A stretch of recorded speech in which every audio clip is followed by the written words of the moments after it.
hesitation. Got me going crazy. Keep it moving. I'm tuned in to True North Racing, the podcast that you need if you got the need for speed. John Morrison interviewing guests in the industry. Hey, short track, stock car racing. Gotta get it hyped. Saturday night under the lights. Hear the engine rooming by. Smell the gas and feel the vibe. Going into overdrive. Drop the flag, then the car zooming by. Hey, True North Racing. Let's go. What's up, everyone, and welcome back to another week of the True North Racing podcast. My name is John Morrison, and joining me as always is Megan Mitchell. Megan, how are you? I'm good. How are you, John? I'm doing great. How was your weekend? How was your week in general? It's pretty good.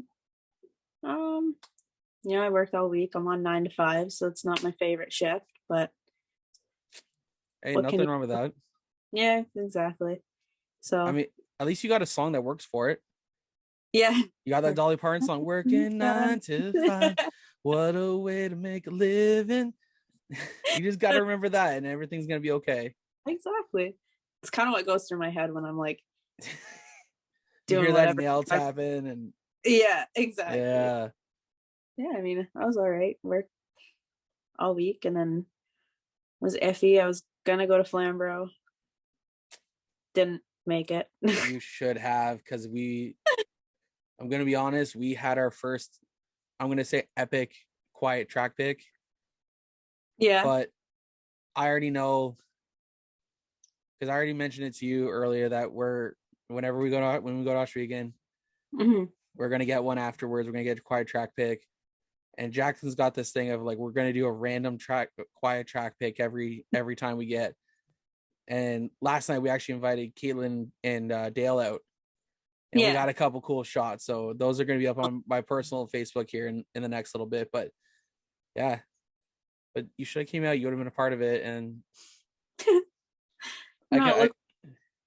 sorry? Looked like some good shows last night. There was some pretty decent racing last night. I'm going to be honest. A lot of hard battles all across the board. So I'm last night was I left last night from Flamboro going, man, this was actually a good race night. And I don't want to be negative because I don't like being negative towards the track. But up until last night, I have just seen it has not been a good start to the year. Yeah. You know, car counts are down all across the board. You know, people are getting in unnecessary wrecks, and it just seems like it's not going the way it should. But last night, I actually walked away from it being like, that was a good race night. You know, I was happy with how a lot of people drove. I was ecstatic because Chris and Joe Lawrence drove up from Delaware. Yeah. They were some Delaware invaders last night. And Mike McCall lent them his gooseneck trailer. And Chris brought both pure stocks up in that trailer. Holy. He goes, he messaged me last week. He's like, I'm thinking about coming up to Flamboro. He's like, but we're keeping it a surprise. I'm like, all right, I'm not going to put you in our rundown. I'll put it up on Sunday. He's like, all right, perfect. Saturday, I'm at the track, and all of a sudden, like, I look at my phone, and he's like, look out for this thing when it comes in. And I see, I'm like, he did not. But pretty much they were nose to tail. But he had to take off the front bumper cover and the front bumper itself of his 28 car to get both of them to fit. Holy smokes. I'm like, damn, like he was like, if I didn't come up to Flamboro, I was actually going to be building another one this weekend. I was going to be building another pure stock. Jesus Christ, man. If there's anyone keeping the pure stocks alive, it's Chris Lawrence. Let's be real. Like, so there was a guy he was telling me about that, I guess, wrecked one of the opening nights here. And he's like, hey, man, if you need a car, I got a car in the backfield. We just need to put it together. And he's like, I have like half the field covered at Delaware. I'm like, hey, you're keeping it alive there. You're helping bring out, you know, keeping is that there's no less than 6 cars. Yeah. Right. You know, there's going to be more than 5 or 6 cars there. Mm-hmm. So it was good seeing them though. But, oh, what do you say we jump into our Jomo Media rundown and our CVM lineups? Sounds good. All right. Like if I haven't talked a whole lot already tonight, let me just continue going. Oh no, I lost where I was going here. But actually, continue on about your weekend because I cut you off. I'm sorry. Yeah, I really didn't do much. We now that I think about it, I don't even know what I did yesterday.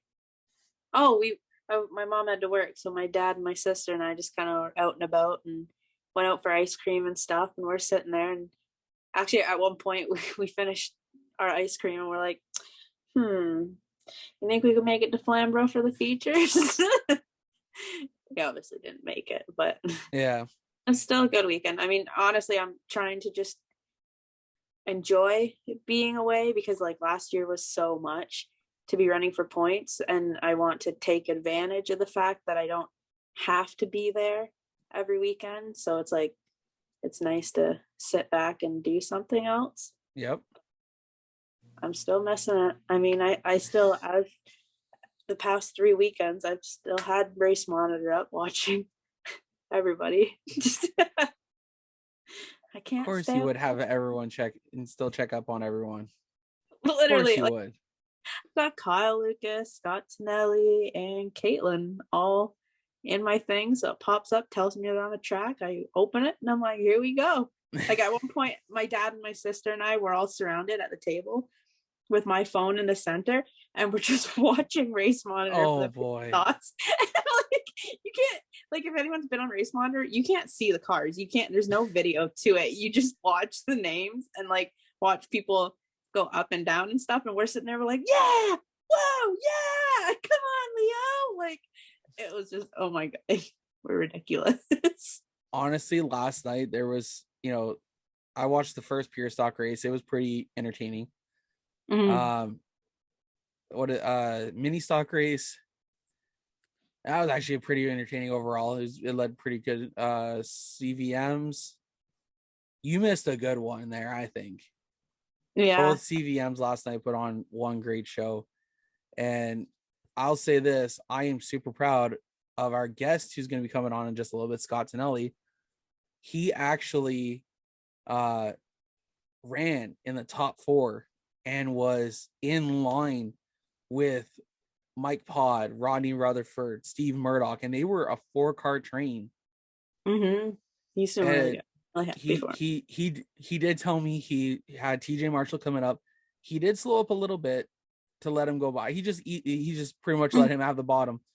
And TJ's a fast car. We all know this. If you guys know of the CVMs at Flamboro. But still he came home 5th. Yeah. In a car that hasn't really touched the track for like 3 years. Oh, I walked up to him afterwards and I'm like, man, good job. Like, good job out there. Like, good race. And he's going to give me a fist bump. And I'm like, nah, man, that's your first top 5. You get a handshake for that one. Yeah, absolutely. But we got Scott coming on in a little bit. So that's going to be a lot of fun. See what he's up to. And we got some good fan questions actually for that. So I'm excited for this one. But we're going to get into our Joe Media Driver Rundown, where, as always, we talk about where all our Joe Media drivers lined up on Saturday, or where they finished from this past weekend. Down at Delaware Speedway in the Super Stock division, David Rockwood came home 12th. At Flamboro Speedway on Saturday, we had, in the pure stocks, we had Alex Stewart, who did not start in the first feature, finished 14th in the second. Cameron Thompson came home sixth in the first feature and DNF'd in the second one. That's actually a pretty funny story. He forgot to fuel up the car between features, which is why he didn't finish.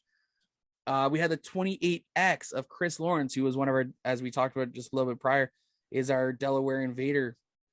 He finished 7th and 2nd in his features, and Joe Lawrence came home 1st and a 3rd. So that's awesome.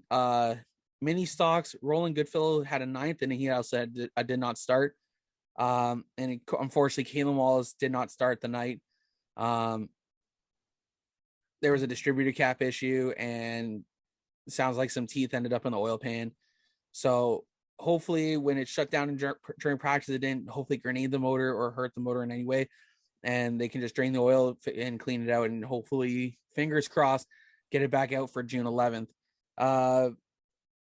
In the CVMs, Ricky Williger came home first and sixth, Scott Tonelli sixth and the fifth, Joe Arsenal fifth and a ninth, John Carley finished 10th in both features, Jay Pepin had a ninth and an eighth, and Connor Ross had 11th and a seventh. Down at Peterborough Speedways in the Super Stocks, Brandon Feeney finished fourth at Southern Ontario Motor Speedway on this Friday night. In the mini stocks, David Johnson did not finish, but he said they were running about sixth when he had an electrical issue. And unfortunately, Ryan Houston did not start. And then unfortunately, the mini mod that they have, David Johnson's, didn't make it out on track on Saturday after having carburetor issues. We just got to look up more here. Sunset Speedway in the mini stocks, Sarah Gianni came home 13th, and I'm super proud of her because you saw it earlier today. I'm assuming she was only going to go out there and run a few laps. Next thing you know, she stayed out there and she ran the entirety of the feature. So that's her first one. I'm super proud of her. She did a great job. Hopefully we see many more of this. But unfortunately, the next one here had a very tough night, Madison Teen Camp. Morgan told me that she got loose coming out of 4, and I don't know if she overcorrected or what, but she ended up backing it into the wall, tearing up the rear end. So hopefully they get that fixed for next weekend. They're going to make a decision on Thursday night and go from there. And in the super stocks, Nick Tooley came home 10th. So that's your Joe Media driver rundown. Is there anything you want to make a comment about there, Megan? No, I was thinking about Sarah the whole time. I'm so proud of her too. Oh my God. Like, I don't think some people realize what it's like to go out there, especially with anxiety, and because I did that exact same thing. I said, I'm only going out for a few laps. I finished the whole race and it feels like a win. And I watched her video and I teared up. You're right though. Like, hearing that, seeing that she's like, oh, I'm only going to do a few laps. And then, I didn't unfortunately hear the audio, but just to hear and see, like, I can't say nothing but be like super proud of her. Mm-hmm. And, hopefully that continues to more success. She's able to gain more speed and work her way up front. And that's the next step. Mm-hmm. Absolutely. So, but I'm super proud of all our Joe Media drivers. You guys all did an awesome job this weekend. And can't wait to see what next weekend holds for all of you guys. And so now we're going to jump over to our Canadian Vision Modified lineup rundown. I still don't even know how the heck I'm going to call these things. I've been doing this for almost 2 years now, and I don't have a name for nothing. Like, we just start talking. I'm like, okay, this is what we're doing. I need it. Maybe. Okay, so if you guys have any ideas, anyone who's listening has any ideas what to call the Joe Media driver rundown and the CVM lineup, or even our open segment, if you guys got an idea, let us know, because I want you guys to be involved as well. And so if you guys got an idea of what to call our opening segment there, where we talk about our weekends, our Joe Media driver rundown and our CVM lineups, let us know in the comments on our post, and or message us personally, and we'll go from there. Maybe we'll do a giveaway. I'm down for that. What do you think? Maybe I think maybe a Joe Media prize pack is in order. So the best one who comes up with a name for our opening segment, our driver rundowns, let us know, and the best ones will get a Joe Media prize pack. But we're gonna jump into our CVM lineup here. Feature 1, we had Ricky Williger going first, TJ Marshall second, Mike Pod going third, Quentin Murdoch fourth, Rodney Rutherford going fifth, Joe Arsenal sixth, Scott Tonelli seventh, Steve Murdoch eighth, Jay Pepin 9th, John Carley 10th, and Connor Ross rounding out the field. In feature 2, we had Steve Murdoch taking home his first career checker flag, and the young drivers came into modifieds and winning that. I have razzed that guy for the past 2 years, about being a mid-pack car. I love the guy, but there's times I felt like he might have deserved it. And so I razzed him. And then last night I said on the video, so it's going to end up in the CVM vlog, that I'm super proud of the guy. I even went up there and told him I'm super proud of him. Even Jacqueline had to say, reiterate, and like he even said in the video, it's going to go in the video. Don't worry. But for him to take home his first career checker flag, I walked in and was like, well, at least for the rest of the year now, I can't say a damn word to you. He shut you down.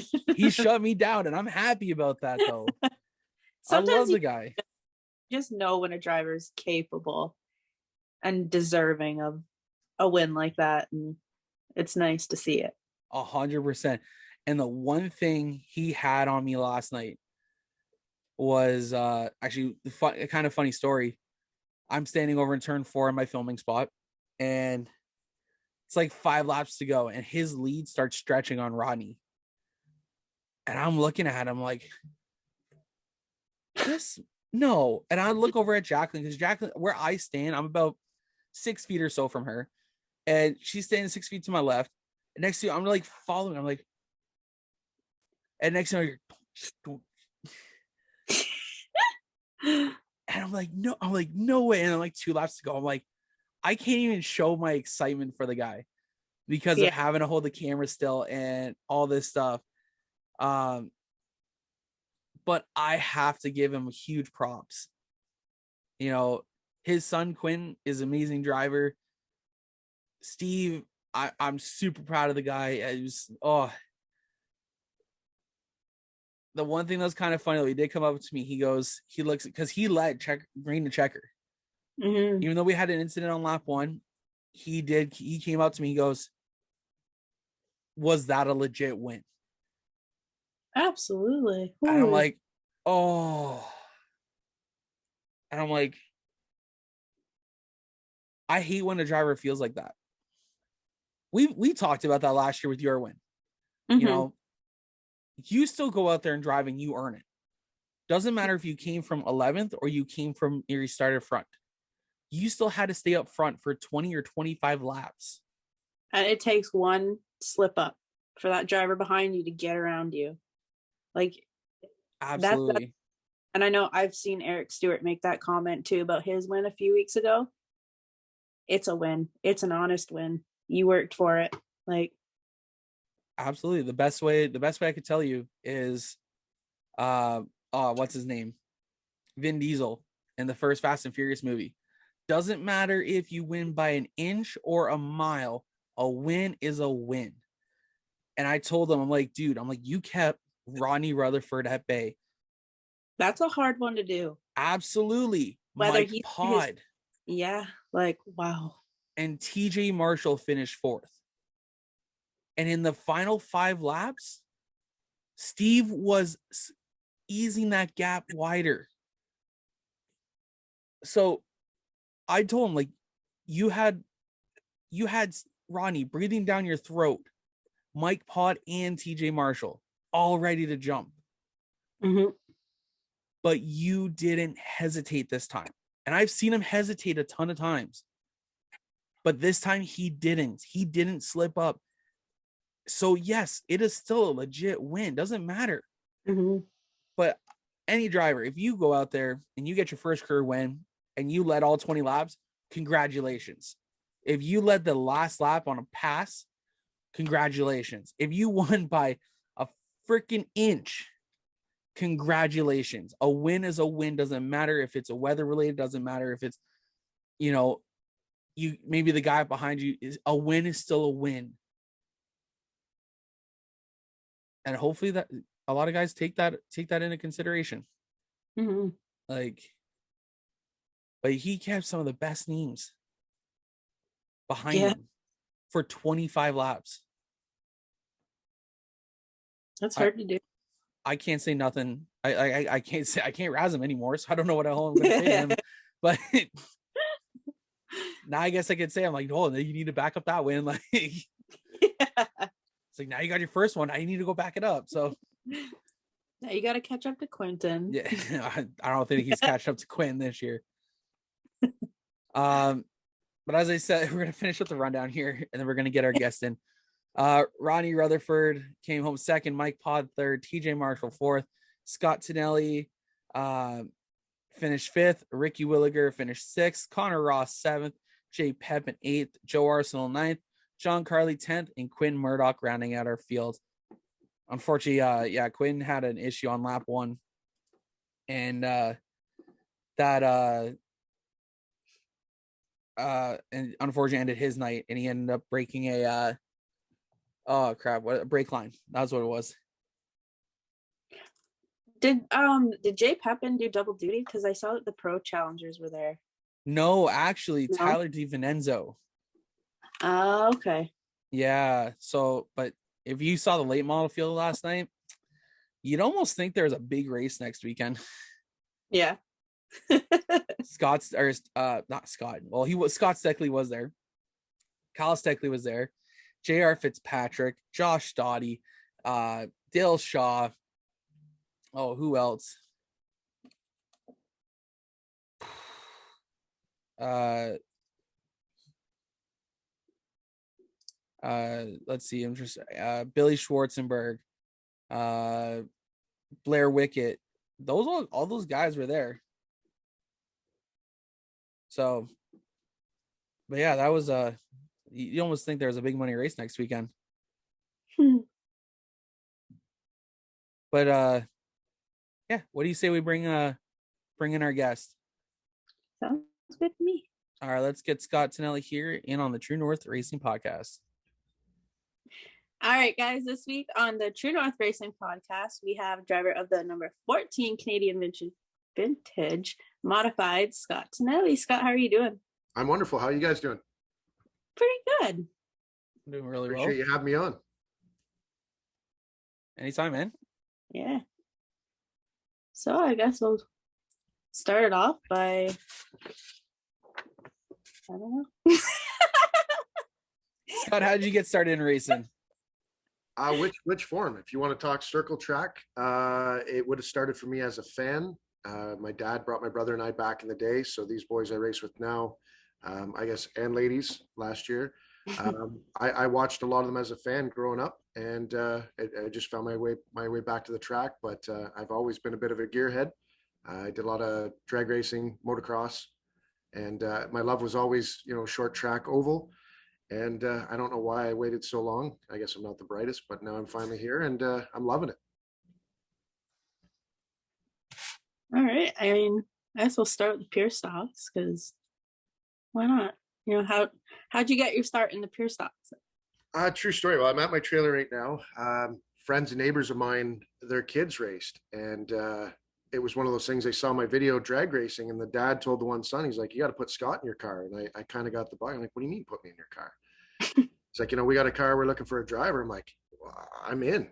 They said, well, we have a friend we were going to offer it up to. That was Spencer. Spencer Rydell, was, great guy, like him a lot. And then when I heard that, I'm like, you know what?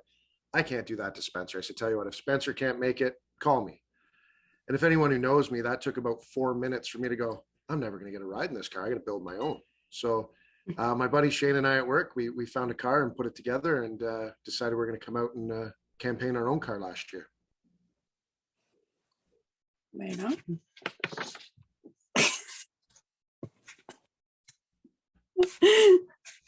I'm trying. I don't know. It's this. That's. I have to laugh at it too. Not bad.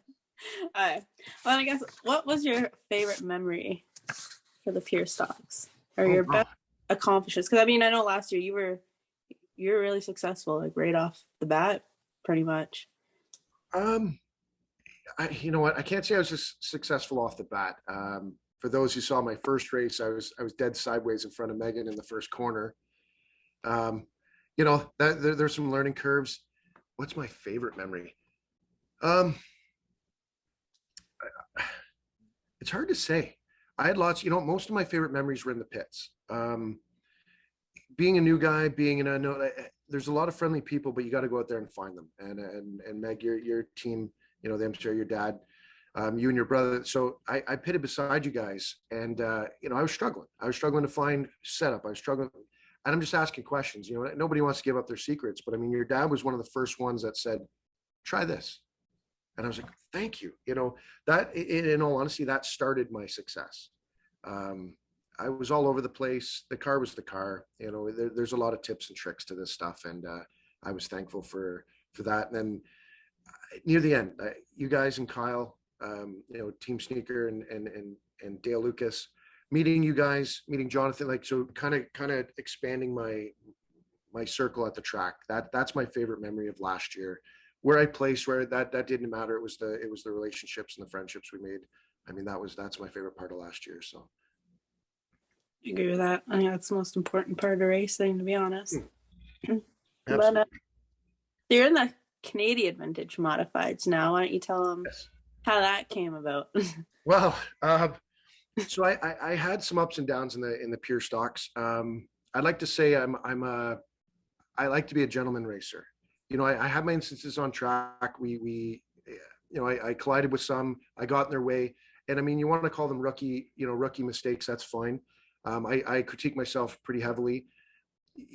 I guess the biggest thing, and I know this is long-winded to get into the CVMs, but you talk to everybody and they say, just hold your line. You run your line and you're fine.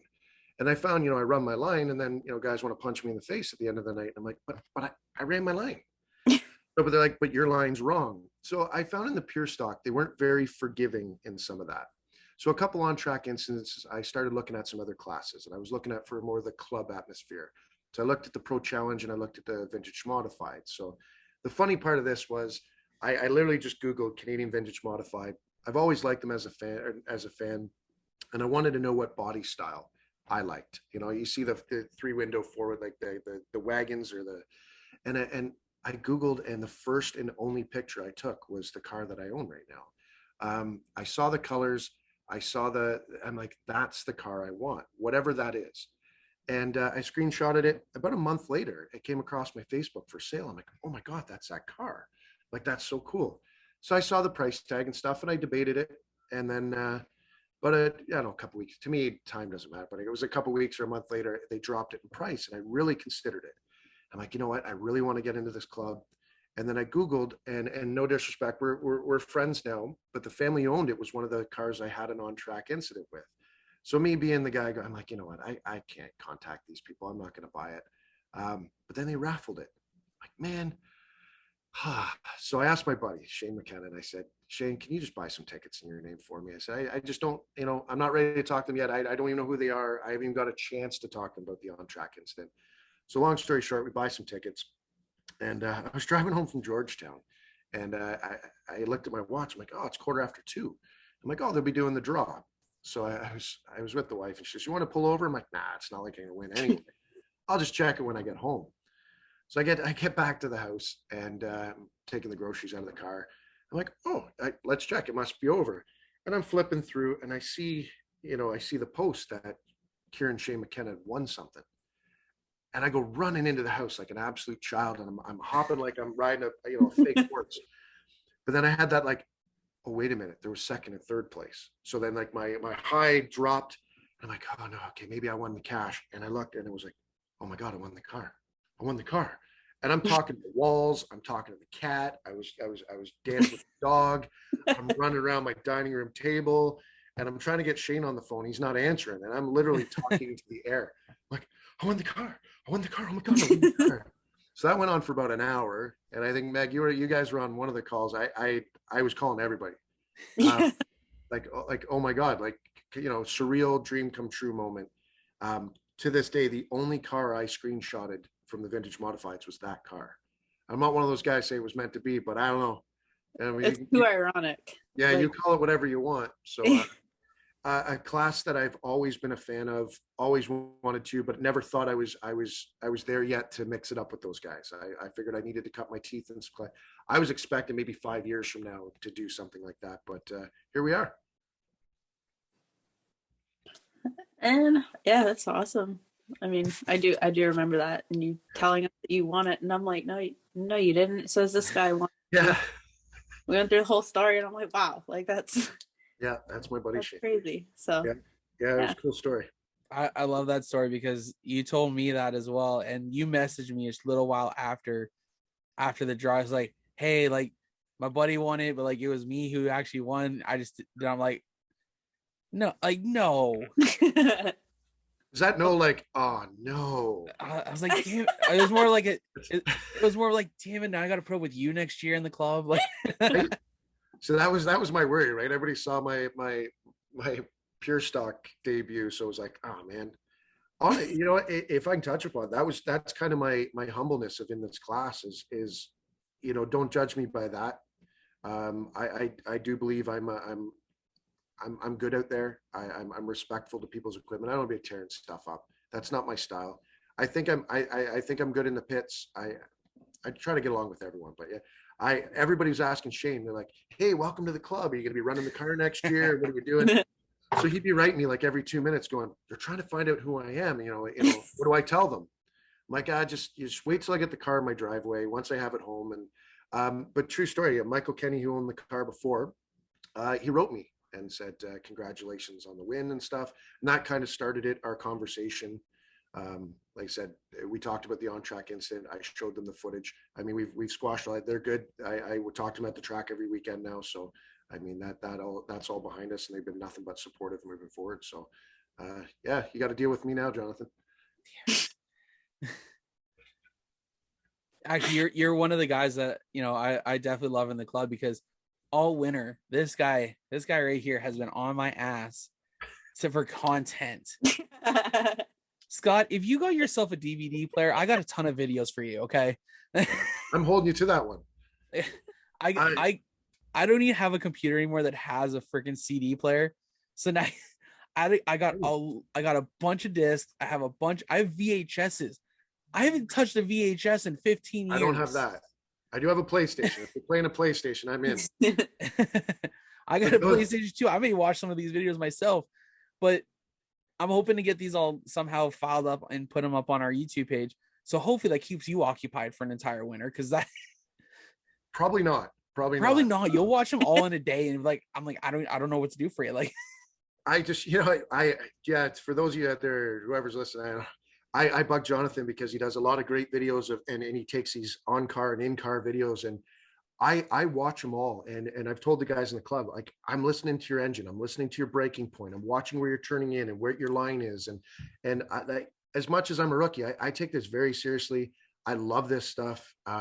There's so much content out there to learn from, and I'm a sponge. And that's why Jonathan's been great. The other clubs, Mike Pod's been great over the winter. That guy, I bugged him almost as much as you. He still talks to me at the track, so I guess it's okay. But I will leech any information to help me be competitive. I just want to be able to mix it up with the top 5 cars and be clean and run a great year. And I'm excited. I mean, I think that definitely showed last year, because like, I know we've had that conversation a few times between us and Kyle. And pardon me. Gosh. So I got one of those faces even dogs don't like. Are you barking at someone? It's usually barking at me. Come on now, that's 3 weeks in a row. Fair enough. But yeah, like last year we had so many conversations about how like we're there to help each other out, and we all helped each other, and we said on the track we're friends in the pits, but on the track we're competition. We're not going to go easy on each other, and we didn't. Like, we all ran each other real hard but real clean. That's the thing. And right? I can see it. That's just the way you are. And I mean, even for not championship night, opening night this year, I showed up to the track, no car. And like, Wilson, stop. And I mean, my stomach was in knots just thinking about Scott being out there for the first time in this. And I just remember going up and asking him, like, how are you feeling? I'm excited. I'm so excited. And I'm like, I've never seen a driver so enthusiastic. Like, it's just my only nerves, or my only thing that I was worried about was in a crowd of those cars for the first time in open wheel, sure, I can rip on the car, but I didn't want to make a mistake. I didn't want to cause a wreck. I never do, but coming from pure stocks to this class and winning a car, I always thought that people would judge me like, he doesn't deserve to be here. But I wanted to be clean and show them that, you know what, I do have some skill. I will not disrespect the guys in the circle track. I do not have the circle track experience. I can drive a car, but this is a whole new ball game. And they've been very welcoming. The whole club's been great. So, it was opening night. I think I'm still smiling from it. So that's awesome. So I know you have is it a Mustang that you race or not? I don't know if you race it, but you take it to the drags. Yep. Yeah. I have a 1987 Fox body. That's my baby. She has 900 horse. So I said last year, I hop in a vintage modified that's got, if 400, if I'm lucky with the straight six, but I'm like, this thing's going to be a kitten.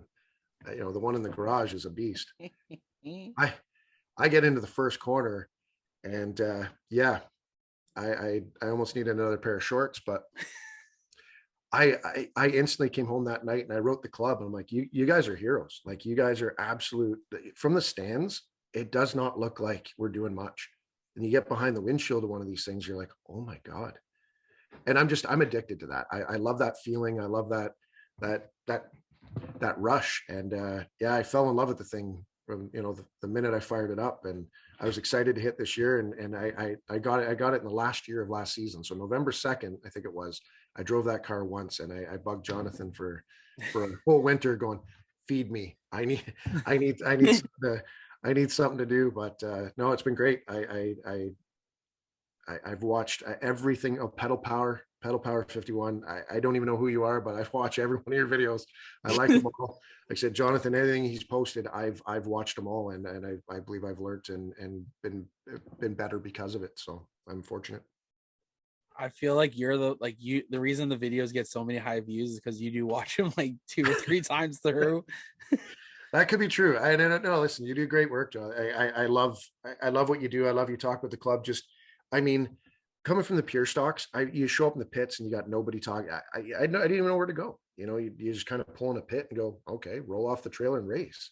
And you talk about the teams, you talk about the cars. We're about to line up for the next one. I've watched them all, and I just love race cars. I know I sound like a fanboy. I guess I kind of am, but I do. I absolutely love this stuff, and you give me more of insight to it. The drivers' names. I knew them all going into this season. They've never met me. They probably none of them have a clue who I am, but I know who they are. I know where they're racing. And like I said, that's why I have your name on my car. I signed up with you because I think you do a great job, and I love what you're doing. So the wrong demographic, but the right answer I was looking for on that one. I'm trying to get into a demographic of like 15 to 18-year-olds. So, because that's the whole thing of why I want to do the vlog, is to help get younger people to come out to the track, because kids love YouTube as much as they love all the stuff they can find online now. YouTube is such a big thing.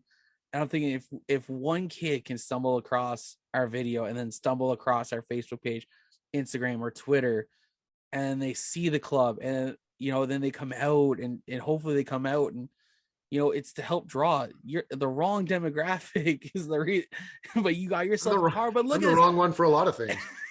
Yeah. But there's nothing wrong, because look at that. You ran pure stocking last year, all winter. After you got the car, you wanted to join the club. You got in the club. You got a car, and then you bugged me all winter for content just to get you through. But there's nothing wrong with that. I was ecstatic to be putting out content as much as I was, because really I was going to take a break. I was going to try to take a break. Not on my watch. I was going to say not on Scott's watch. Apparently, Scott, do you want I want to get these all DVDs and stuff filed up here. I'll send you all of them. Okay. All right. I'll study them all. Listen, after the last race last week, so the fans are allowed to come over after, and most of your listeners know that. I should have asked the little boy's name, but I was loading my car in the trailer and I almost pulled it back off the trailer to show him. And I hear you. It's the young ones. The reason I'm into this is when I would watch with my dad and my brother, they'd open up that gate and I couldn't wait to get over to see the cars. And that's where I find fans fall in love with it. And I was that kid that I just wanted to feel the dents on the fender. And I don't know, I can't explain it, but I didn't want to see a brand new race car. I wanted to see the dents and the bangs and the scrapes. And it's like, it tells a story. And I fell in love with it. I was probably 4 years old. So there's a boy and his dad. I should have asked their names. He was young, but he was like telling me about how he would paint his car. And, you know, I love that. And I get the demographic you're going after. And that's what we need to do, is find the junior racers. And when they're in the pits, entertain them. Absolutely. You know, let them touch the cars, let them see them. I parked my car star in Cambridge last week. Just, you know, let people see these things. They are cool looking cars, and they're fan favorites a lot of times, the way they look. And yeah, we need to get out there a little more. And I'm trying. I'm only new in this. We'll see what the next few years will bring, but I'll do my best. Actually, that kind of funny, because Megan and I were just briefly talking about it before we brought you in. You know those mom markets that are out there, like mom markets. I don't know what they call it. There's like a company that's like called Mom, and it's just, you know, people who do like at home crafts and stuff like that. Okay, yeah. And they take it to places and sell them. Well, my friend runs one up in Orangeville, and she has one actually in Erin. She's actually invited myself out to set up a booth, and I'm thinking, and you know, I was like, oh yeah, like I'll do it. Like I'll think about it, because like the past couple weeks have been really crazy for me. So it's like one of those things, I'm like, I can't plan it. But you're right, though. We need to get out there. I'm thinking, like, I was talking with Jacqueline tonight on my way home, and I'm like, you know, I think that's actually a good idea. You know, one, it's exactly the way I want to get going. Yeah. And as much as, yes, my content doesn't really go towards the people who attend those markets, but if we get a car like yours or Jay's or any of the pure stock guys or the mini stock guys we work with, or the super stocks, if they can bring their car out for, was it 5 hours on a Sunday, bring out your merch, sell some merch. You know, yep. I'm thinking that maybe I was saying to Megan, I think it's going to be a really good thing here. We might be planning here from Joe Media. So Taylor, if you're listening, we're planning on coming. I just got to sit down one night and figure out how I'm going to do it. That's all. Let me know days if you're looking for cars. I mean, I can trailer mine down somewhere. I said, yep. I don't mind helping out. So, well, it's just over in Erin, so it's not too far from me. No, it's only about 40 minutes away from you. So, yeah, no, I don't mind at all. But yeah, once I figure out and talk to some more people, and because I want to do it either once a month or every other week, and then that way it draws people out. You're right, though. We need that younger demographic. We need the people that actually get up close to see the cars. That's what we need, though. A lot of times these cars, they seem unattainable. Absolutely. I was fortunate on how I got into this club. I was honestly, I have a Harley that I don't ride much. I was going to sell my Harley and my pure stock and buy it. So it wasn't, this just worked out better. So, but I get it. But I wish I had an open trailer still for it. Cause when I drove it with Dale Lucas's open trailer, everybody on the road staring at it. Like, these things draw your attention. You can't not love these cars. So, I mean, the more we can show them, get people in love with them, I'll do my best. I want to see this club grow. I got an idea for your open trailer. What's that? Cut mine open? No. But wrap it. Have you put a wrap on it and show the car on the side? I thought about that. And then you got to put on the tailgate that says "Follow me to Flamboro Speedway." They used to do that. Back. Yeah. Yeah, I remember that. Yeah, I have no problem doing that. If anyone's out there that's a graphic person, the wrap is about the same price as my trailer, but I think it's a great idea. I mean, if it was economical, absolutely. Yeah. But this is my first season in it, so funds are going towards the efforts. Absolutely. That's an off-season thing. Don't even worry about it. Absolutely.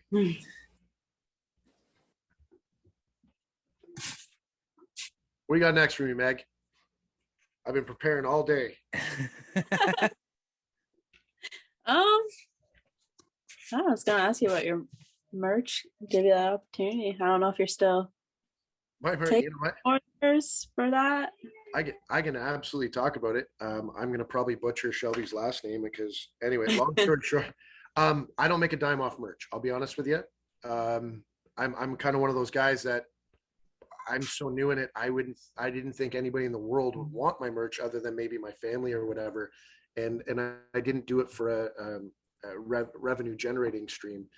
But I saw the Kennys had a decal done by Shelby. I asked Mike Kenny, and I said, or Michael, sorry, who did that? So I'm gonna have to check my Facebook here, what Shelby's name is, or last name.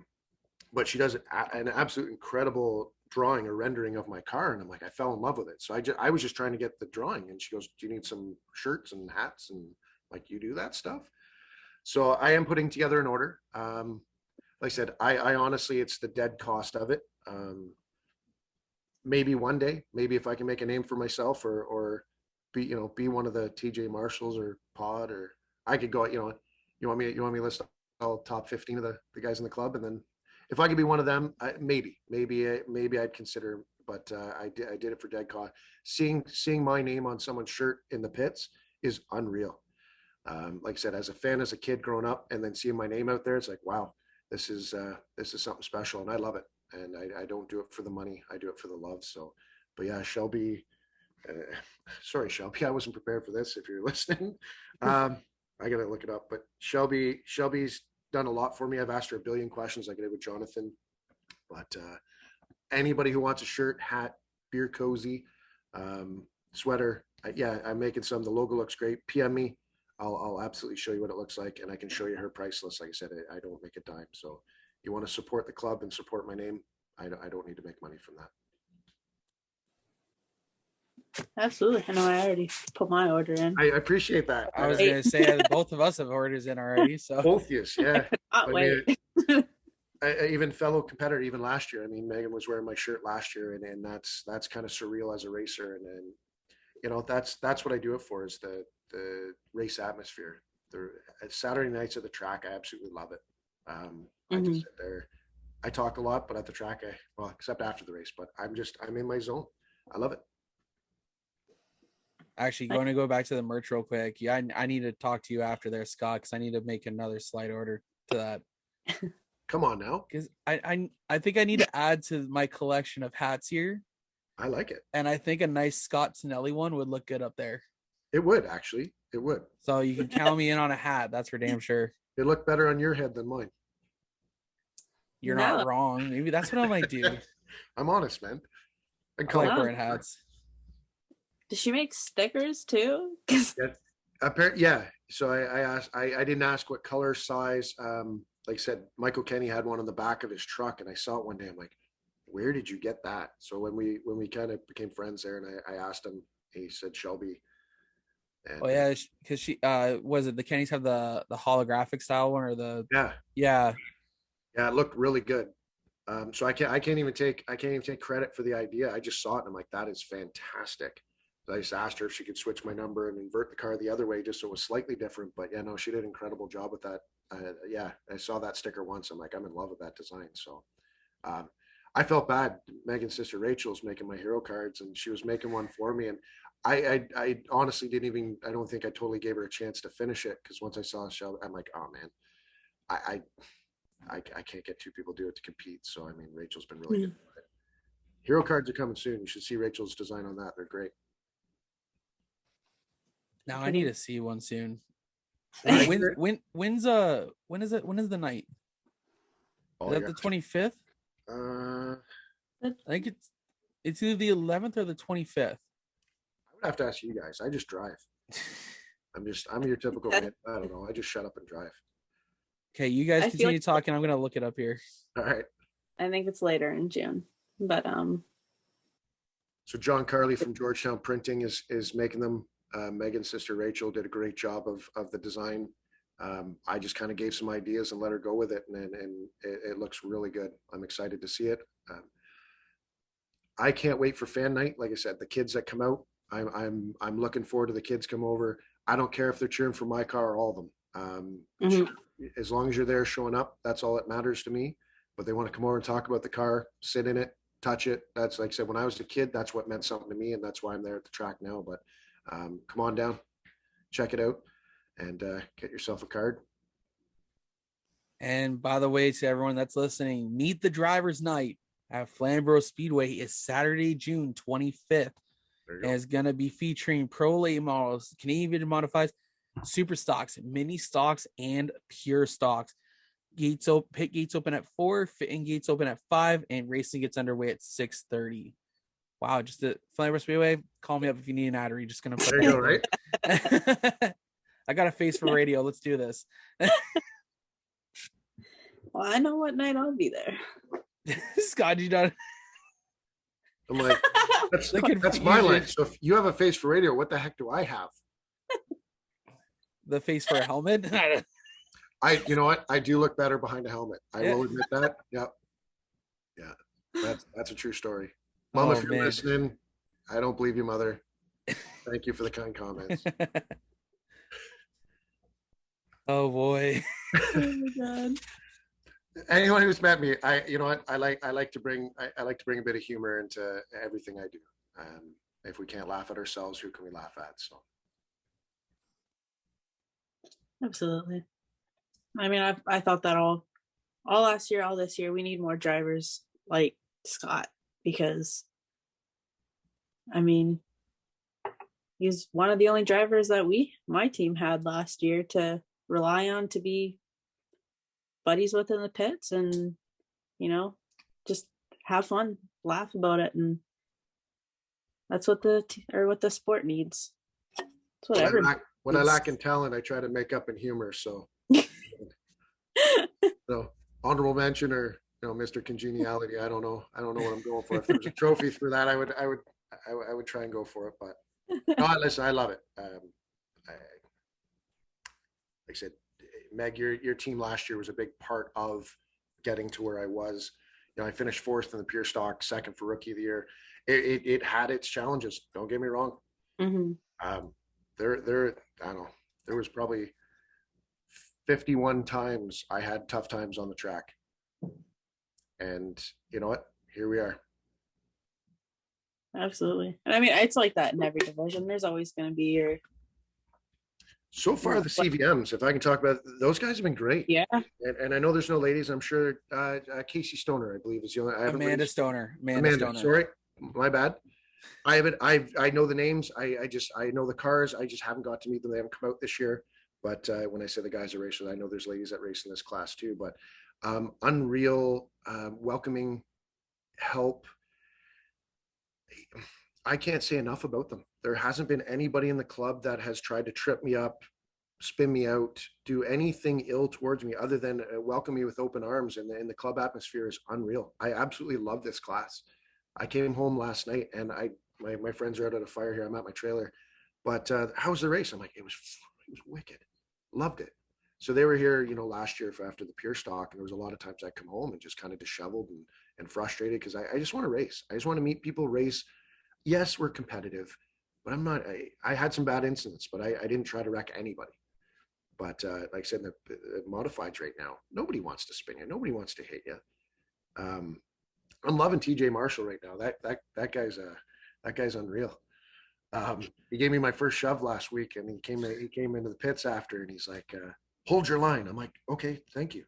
And I'm like, "Thanks for shoving me." And he looked at me. He's like, "What?" I'm like, "Thank you."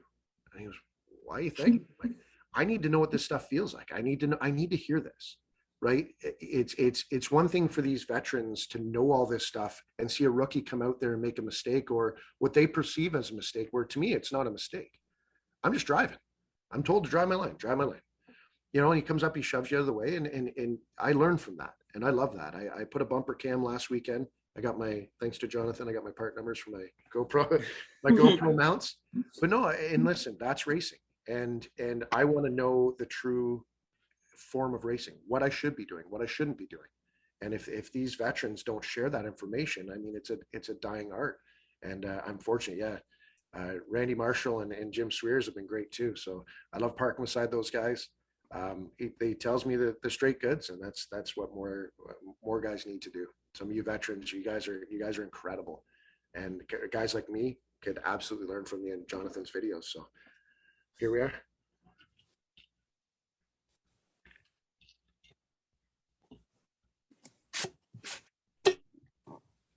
You want me to I can keep talking. You guys want me to talk? I'll talk. I just don't have any more questions. I ran through. So I want to jump in here then for a second, because the one thing I want to talk about is I want to, first of all, congratulations on your 5th place last night. Thank you. But first things first, I got to talk to you about, you are very, very, very ballsy, my friend, for leaving on a rear bumper GoPro cam on your car during the feature. Why is that? Very ballsy, because I see how those guys race. There's a reason why I only put the bumper cam on in practice, because I've seen how some of those guys race, and I do not trust my GoPro on the bumper of a car in a race. Fair enough. I will put it in car if I whenever I come across a secondary one where I can put it backwards to help again paint the whole picture. Yep. It still ain't going on the bumper. It's going to go on the roll bar that faces out the back. So that way it is still in one piece when it's done. The only way they're wrecking the GoPro is if someone somehow manages to flip the car and somehow drive in there. I thought about that. The reason I do the bumper cam, like last year, Rodney Rutherford, the guy's a stud behind the wheel. I watch when they come up to pass me. You know, my pride's not too big to know that I'm not the best driver in the world. I believe I have some ability, but I have a lot to learn. And when guys set you up to pass you, it usually happens a couple turns before they actually do it. So I do watch my GoPro videos. I study it. I study how they get around me, and I use that to make myself better. So I know GoPros aren't cheap, and I don't like throwing my money away, but that's some invaluable information for me, and I do use that information for that reason. I like to watch how I hate to say it, I like to watch guys pass me, but when you figure out how they pass you, I can work on that and figure out how to pass them one day when I get a little better. So, yeah, you're not wrong. I caught some wicked footage this past weekend too. Yeah, you see some stuff. Watching that. Wow. Poor Joe and the rest of I felt the bump. I mean, I put it up on social today, and I remember driving, and that was the first time I've got hit. And I went, oh. And the only thing I thought in my head after was I didn't know until I came around that there was a problem with the other cars. And I hate seeing cars spin out, and especially if I'm a part of it. But I'm like, is my tire okay?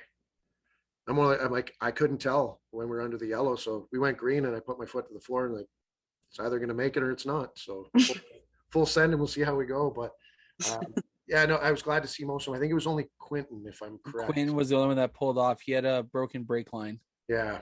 I hate to see that. I want to race with everybody out there, but I'm glad to see everybody else to make it. But like I said, look at TJ. I think he V'd in a rim off Ricky Williger's Nerf bars, and he still comes around me.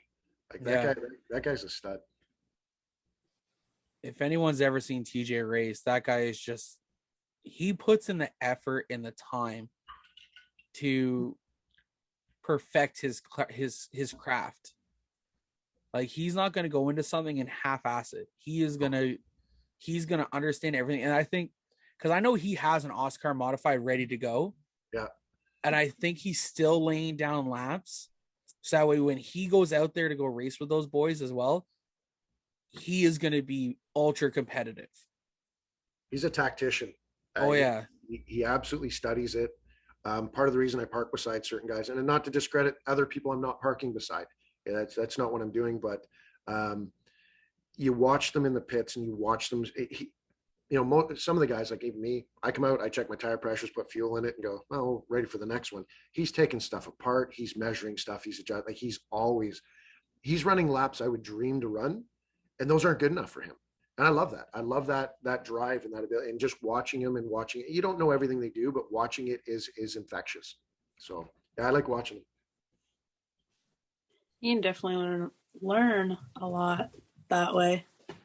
Like, I mean, it's kind of what we did, setting ourselves up before we even had a car. We walked through the pits, talked to everybody, and mainly Leo tried to find information. There's people that'll talk, there's people that won't, there's people that'll show you, and there's people that won't. But that's like in anything, right? It is a competition, so I get it. Mm-hmm. Definitely. Yeah, Leo's a great guy. Like I said, there's a lot of people in the pure stocks that I would still continue to talk to for probably the rest of my life. Just good, honest people. Like I said, the MCR racing team, like all of you have been great. Like I said, for a guy coming into this with no experience, no nothing, even my pit, Shane, one of the best mechanics I've ever met in my life. None of us, neither him or I, have the experience to set up a car.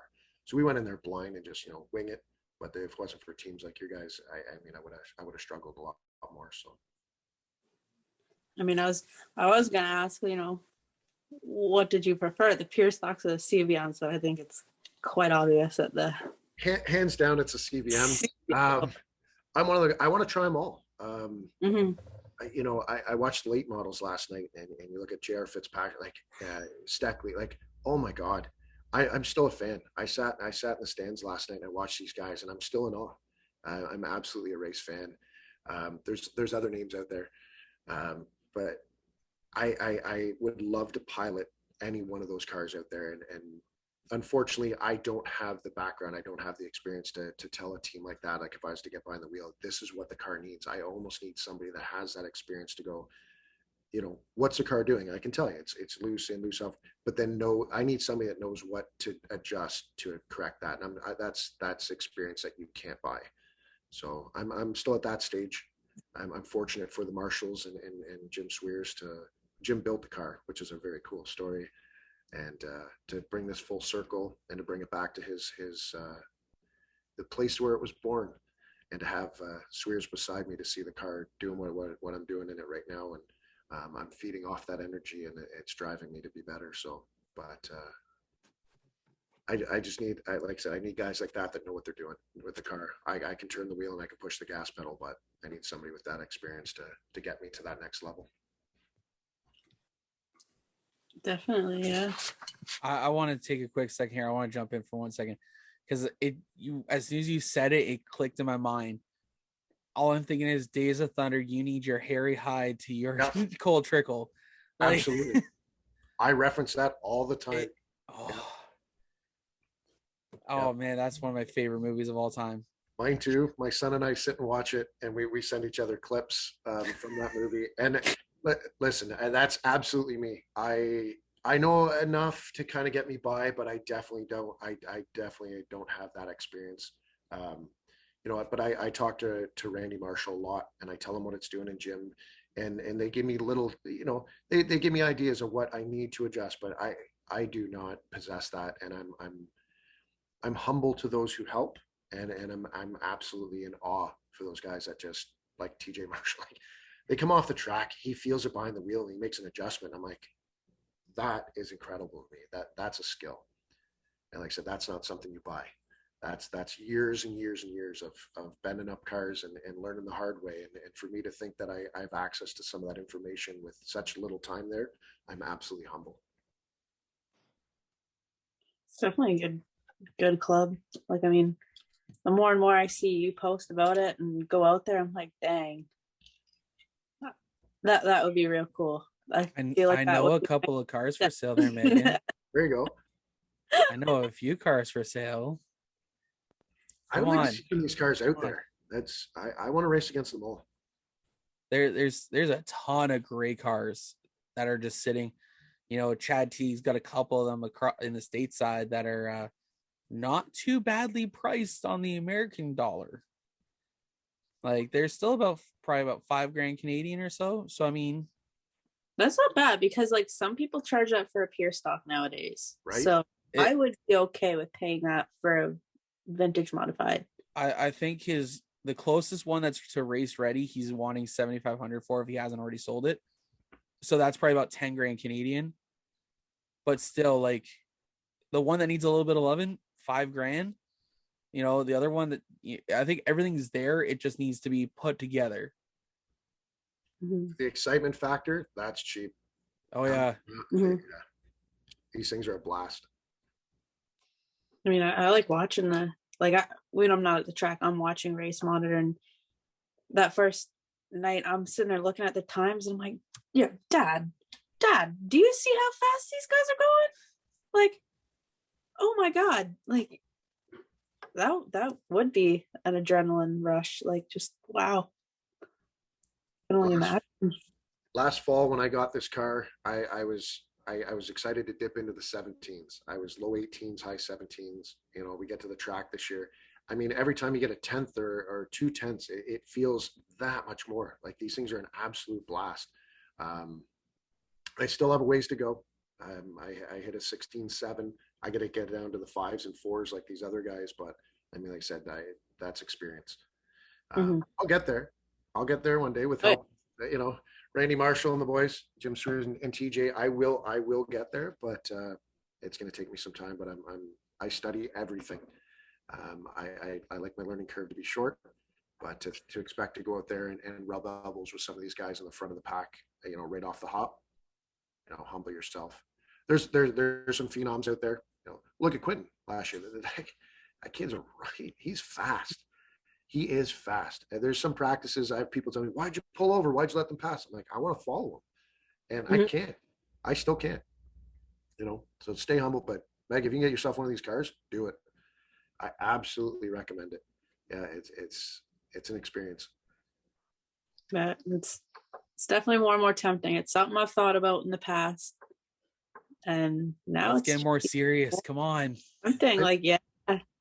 I was at the drivers meeting the other day, and Jay Pepin, the other rookie, and Jay's a great guy. I like him a lot. He had an issue with one of his bushings in his kingpin, and I see Randy Marshall running by. He's got a knuckle in his hand. He's got a pin in a bushing. Randy's over there putting together a front end for him while we're in the drivers meeting. Like, I don't know. I'm not used to that, but I loved seeing that. That was great. I looked over and I just smiled at him. I'm like, this is fantastic. Another competitor. They're helping another competitor get out on the track. What more could you ask for? You know, guys who want to race against the best of each other every night. That to me, that's great competition. I just need to step up my game and bring them some competition. Oh, I'm confident you will. I mean, you already showed them something on Saturday there. Come on, man. I found some speed. I like to stay humble, but I found some speed. I'd say so. I was gonna say Scott's very humble, but like I will be one to sit here and say that, like, yeah, he's an incredible driver, and thank you. Watch out in near future, because he's coming. The two people I was so shocked at that made really, really good runs. One was Steve Murdoch, and the second one was Scott. Because Scott, you were in a line of 4 cars, and you were the last car. And you were still keeping pace with Mike Pod and Rodney Rutherford. Like, that's cool to hear. Yeah, and you know, you had Steve leading that train, and of course, yes, when TJ, you and I talked about it that night, when TJ got to you, you knew to kind of let him go because he'll make the moves he needs to do.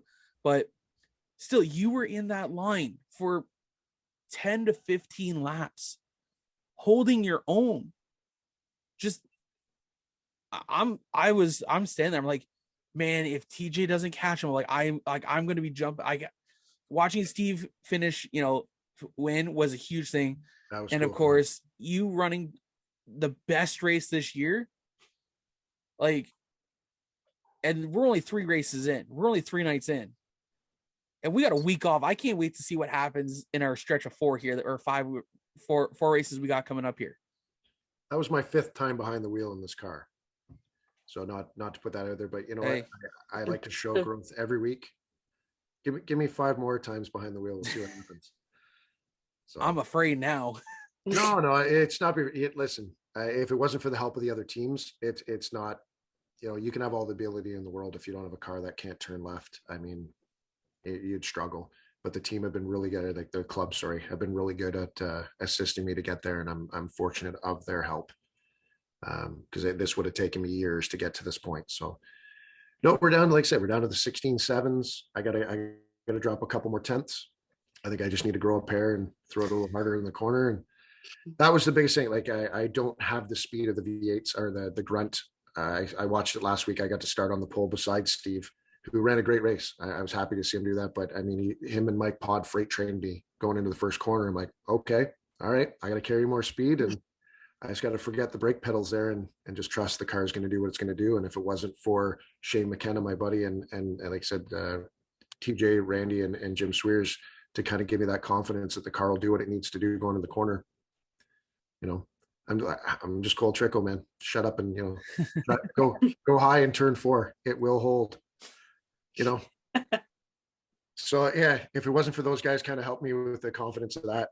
And practice, I do pull over. if anybody saw it, I literally pulled out on the track and I pulled to the left, and I told my friend to tell Quentin to go around me. Like, why? And I said, I need to follow him. So Quentin and TJ Marshall have been a big part of where my breaking points are and where I turn in and my lines. So, and I do study that. It's a big part of it. I don't think some people realize that it's a lot of studying, and the fact that you go to that extent and you will let people go by you just to study what they do, watch those videos so intensely, like you can see that it's working for you, like it's helping out. Thank you. I saw TJ coming. I wanted to stay ahead of him. I mean, I'd love to have the accolade to say I finished a race ahead of TJ or any of it. I mean, pretty much all the club. I'm excited to finish in front of any of them. But I'm not going for a championship this year. Like, let's be honest. But TJ would. I mean, that guy, he's won many. So for me to hold him up for the sake of just driving wide or whatever, that's not my style. But I let him. Sorry, he got around me. I will not say I let him. But no, I saw him come. He asked me after the race. He's like, "Did you give me that spot?" I'm like, "No." Right? Hey, if I can lock onto his bumper and stay with him, and I was running some good laps, so if I could pick up a few more tips and tricks on what he does, and like I said, driving line and breaking point stuff, it's huge. And these cars are fast. So and I think he won overall. Jonathan, am I correct? I saw the trophy on his car. Yeah, TJ got overall last night. You know, and I look at it as if I held him up and he didn't get it, shame on me. And I know when I'm holding somebody up, or I know when they need to race me. And I know I don't have what TJ has right now. So I took that as a learning curve. I'm still a rookie. Let him have the spot, and I'll try and lock onto his bumper and follow him as much as I can. Mm-hmm. Actually, funny you say that, because now thinking about it, it was actually going to be between TJ and Rodney. Then essentially, if TJ didn't get by you, it was going to be a tie between the two of them, I think. Sorry, Rodney. That's for the 18 laps I led you. It trained me. Didn't know it at the time, but full circle. No. Rodney's a heck of a driver. I have a lot of respect for him too. It doesn't matter what you put that guy behind. He drives it like dirt, enduro, freaking and everything. You can put him in a Power Wheels, he'd still drive around me. Oh. He'd find a way to make those 210s up on you. I know. He has some great ability too. So no, yeah, Rodney's good. I like him. But yeah, no, for the reference I made, I had one great night, and I led, I think, about 18 laps, and I watched. That was one GoPro video that I learned a lot from, and watching Rodney set me up. But he got around me clean.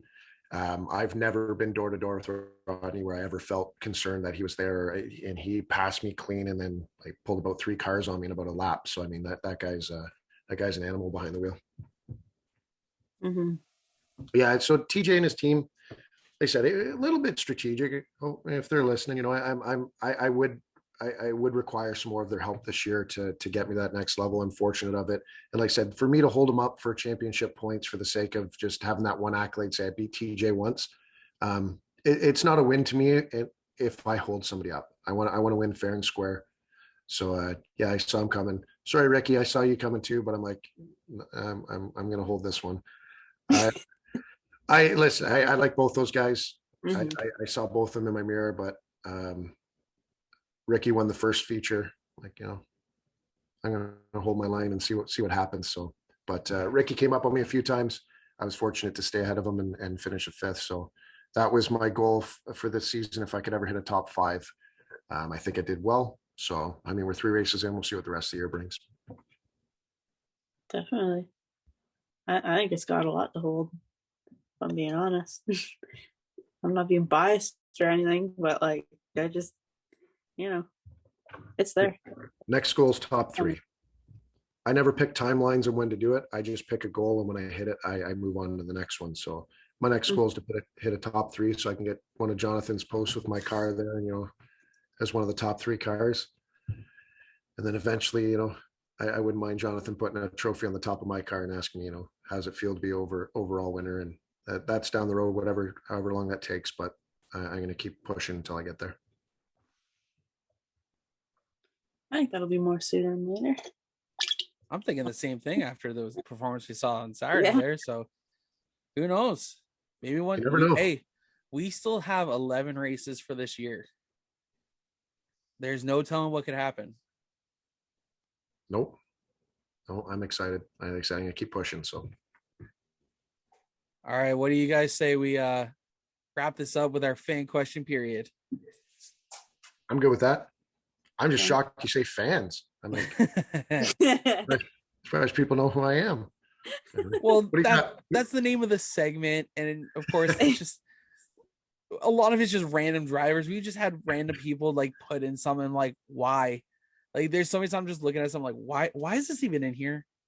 Like like my questions, Dale Millard. Oh, my favorite one so far is Rob Pritchett asking Connor Ross which corner he likes to crash in most. That one caught me up when I read that one. I'm like, all right, you know what? Some humility is fun. Absolutely. I think the one who's gotten the most. Oh, it's between two of them. Wally Wilson is one. And then the other is Ray Morneau. We had a few of them more or less ask about his sister's goodies from Dana's Desserts. Yeah. Than we really did about having Ray on. So, but a lot of them are just racers. So like it's fun questions and sometimes they're just fun to ask. So we got 3 of them for you. Are you ready to answer them? Always. Actually, I didn't even do my whole little thing. So anyway, guys, we're moving to our fan question period here. Each week we on our social media, we post about who our guest is and we look for your fan questions. This week we got 3 of them. So make sure you guys that's on the end. We got 3 questions this week. Scott, are you ready to answer them? Absolutely. All right, man. First one up is from Rob Twitchett. What was the hardest adjustment moving up from pure stock to CVM? The braking and cornering. The pure stock do not turn. Well, mine didn't. You know the one year I set it up. Getting used to the getting into the corner, getting my lines a little different. My braking points are different. I was braking too soon. So adjusting to the actual ability of these cars, that's the hardest thing that I would have to say.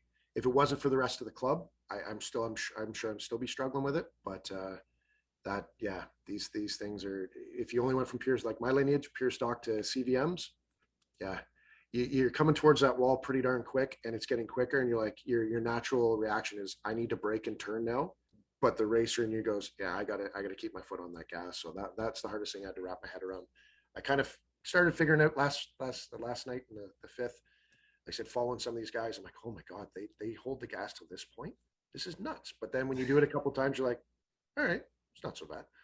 But that was the first one I had to get over. All right, our second question is also from Rob Twitchett. When you're Rob. Huh? I like Rob. Who doesn't love Twitch? Right? He goes, when your 6-cylinder goes, will you build another one or will you switch to the crate? Ooh. I'm probably gonna go crate. If anyone knows my driving style, I'm not that finesseful. Is that a word? That's we're gonna make it a word. So we're gonna make it a word. No, listen. I like my muscle. I like my brute force. I like my torque. I like my power. I'm not used to. I'm not that great of a racer where I'm really good at carrying my speed. Even my motocross, I know I had to carry my speed. I was more of just give me the power, and I'll adjust to the power. But I'll probably go V8. That's what my head's telling me I need to do. I got stuff like Klotz and them saying, no, stick to the 6s, and I get why. You look at Michael Pod.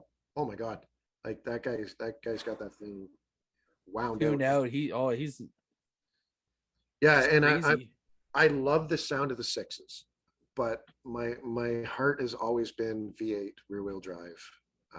So I'll probably go that route. We'll see. Well, listen, I can be swayed either way, but I love the sound of my car now.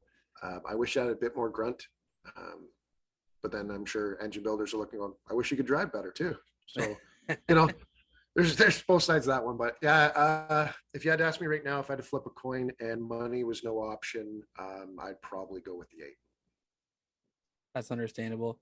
And our last one comes to us from Connor Ross. What do you like the most about running a vintage modified? People. hands down the club. The fans, like the people on all sides. Even my first night out, I had people I've never met come by going, "Oh, I love these cars. They're my favorite. I've always watched them. I love the history." Pure stock, I mean, I took a car off the lot and put it, so there is no lineage, no history. But Jim Swears came to me the other night and he's like, "You have to win Rookie of the Year." I'm like, "Well, there's no pressure." I think he said it was Doc Roper. Don't quote me on the name, but I guess whoever he bought the car off of won Rookie of the Year. And when Swears bought it, he got Rookie of the Year, and he's like, "You got to do it." I love.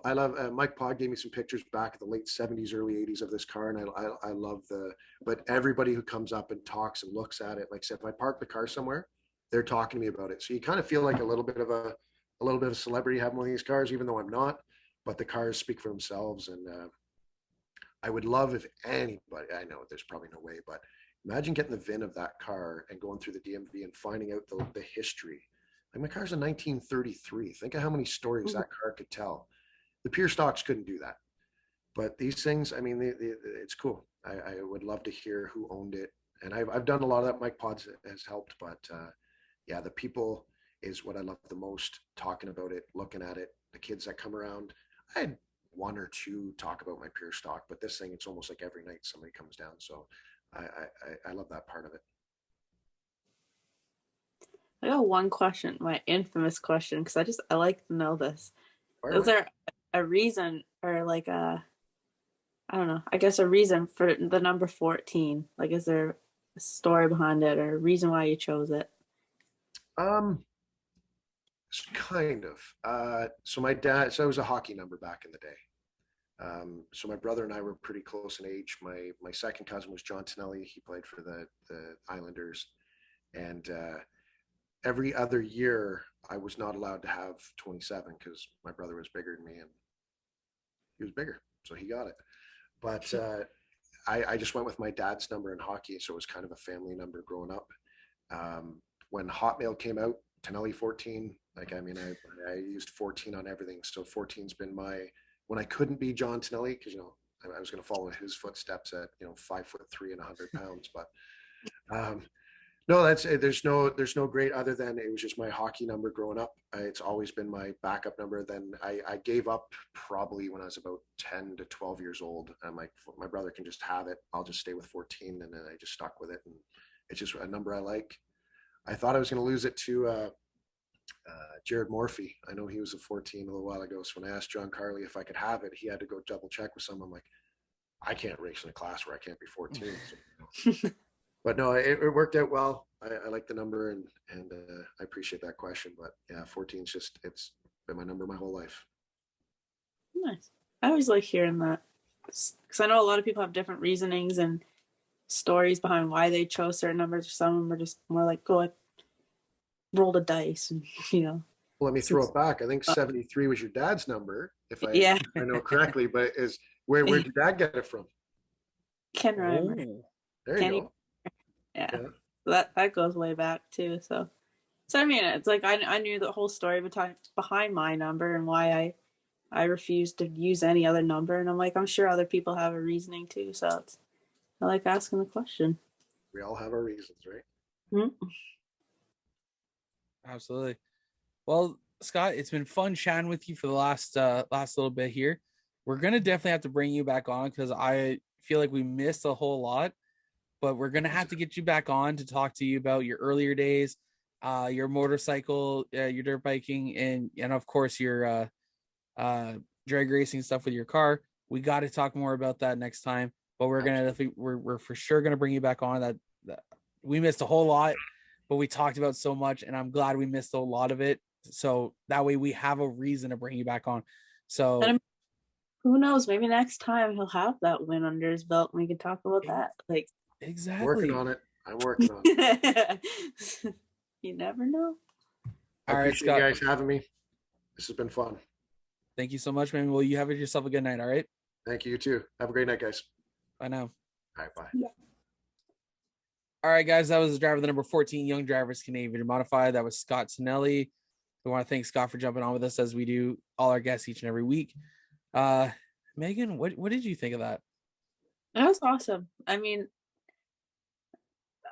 I became pretty good friends with Scott last year through Pure Stocks and Lift the Visor and everything. So it was really cool to talk to him. And I feel like he really sold me on the CVMs. Like, it's something that I've definitely been growing an interest in.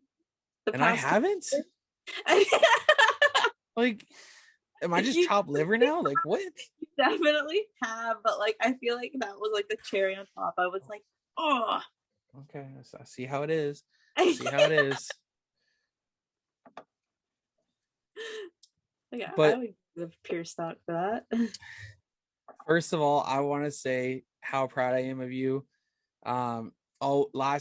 Essentially last week, I told you that you were going to be the lead interviewer on the lead host, essentially, for our interview to talk to Scott. And I want to tell you right now, I'm so super proud of you. You did a great job. You know, we're gonna get some fine tuning. We're gonna work on some things. And next thing I know, I feel like I'm just gonna be sitting in the background, and you're gonna be taking over as I'm just gonna say a word, and you're just gonna talk over me at one point. And you know what? I'll be so thankful. I'll be so happy when that happens, because I know that, you know, you're doing such a great job since coming on here. And you know, I'm super proud of you for taking the lead tonight. And you did an awesome job, and I'm glad I just dabbled where I did, but from start to finish, great job tonight. Thank you. I appreciate it. We're gonna have to do that again. And again, as you get more comfortable, you're gonna be talking over me and adding some stuff, and you know, that's perfect. That's what we want. We want to have a conversation, not between two people, but between three of us or four of us when Caitlin is here. So that's what we want to get into. So I'm proud that we had you on tonight to be able to do that. Where was it? Oh yeah, I was gonna go with this. So we want to get out of here. It's been a long show.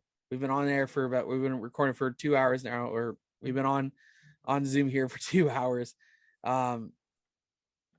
So we still have Joe Media merch available. If you guys are looking for a tumbler, we got those now. You just got to put in an order with us. T-shirts, hats, hoodies. You guys can go through epicracewear.ca. Link is in our bio on Facebook, Instagram, and Twitter.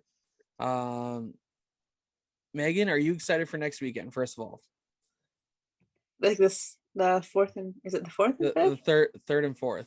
Third and fourth. I am excited. This is the weekend we're doing dirt tracks, right? Yeah. Okay, I thought so. I'm very excited because like that Maribel pizza, I was thinking about it, and I'm like, I can't go for my birthday dinner because of the staff meeting. So basically, Maribel's Whatever Pizza is going to be my birthday dinner, and I'm just glad that I'm going to be able to have you guys there too. Like, I'm so pumped. So this weekend, myself, Jacqueline, Megan, and her significant other Garrison, we're all going to go dirt track racing. Actually, and I believe Friday night we will likely, I don't know yet, we might have Caitlin and Dale join us. So we're going to have a nice big party at the track. Obviously we're not bringing a car or nothing, but we're going to hang out in the stands. If you guys see us, stop us, say hi, let us know if you guys like the show. We'll be at Oswego and Merrittville this weekend. Tentative to change, just as a heads up to everyone listening. But we know guaranteed for sure we're all going to be down at Oswego on Friday. So I'm excited to get back to Oswego. It's been since 2019 since I've been there. You're not far by, but same thing with you. It's been since probably 2019 since you've been as well. Yeah. So I don't think they've been open since then because of COVID. No, they have not. They didn't run 2020 or 2021. So no, I am hyped. Oh my! And I got the Friday off too, I believe. So like I don't have to go right from work to the track. So I'm just stoked. This weekend's gonna be perfect. Oh, it's gonna be a great weekend ahead. As always, guys, make sure you guys follow Joe Media on Facebook, Instagram, and Twitter. Make sure you guys also like, comment, share the crap out of the show. We are now on YouTube. If for anyone listening, you guys can catch the entire interview on YouTube, just as you heard it here on Apple, Google, Spotify, wherever you guys are listening to your podcast from. But yeah, Megan, take us home.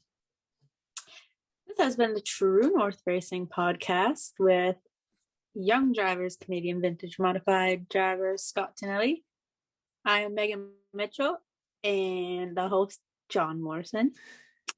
We just thank you guys for listening. We'll see you guys next week. Bye now. Peace out.